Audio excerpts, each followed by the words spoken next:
Maya-maya niya na, nag-rehearse yan. Oo. Pakita nung ulit. Anong taon ginawa ang Trila in Manila? Eh, bakit ka galit? Eh, makulit to eh. 2011. Ha? 2011. 2011. Teka na.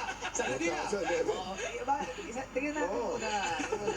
Oo. Kasi mamaya mahalata ka kung tama yun o hindi. Oo. Chong, Baka yung 2011 traffic in Manila. Nakakamuta ko yata yung 2000 na. Pakita nung ulit. Pakita nung ulit. O, dahan-dahan ka, galit na to. Trina in Manila. Brad, anong taon ginawa ang Trila in Manila?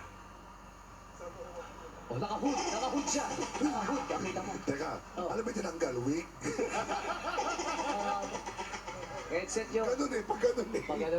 O, tanongin mo ulit. Anong taon ginawa ang Trila in Manila? Sa pagkakaalam ko po, 1971. Ay, 1971. Aba. Teka na, yung 2011, part 2 ba yun? Hindi Trina in Manila yung 2011, yung traffic in Manila. Doon nag-start. Hindi, replay yung pinasabi. Replay ba? Mag-iisip ka, Onin, ha? Mapapaisip ka rin, ha? Kasi hindi ko rin alam eh. Pati alam ko yun. Google natin. O, sige, pakitanong ulit. Anong taon ginawa ang Trila in Manila? Mayroon yun. May baril dito lagi dito.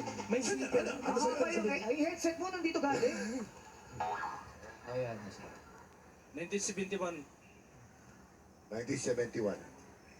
Ikaw kasi tanong-tanong Pwede mo rin lang alam eh. Okay. Hindi mo na ba alam eh. 1971 din. May tanong ulit?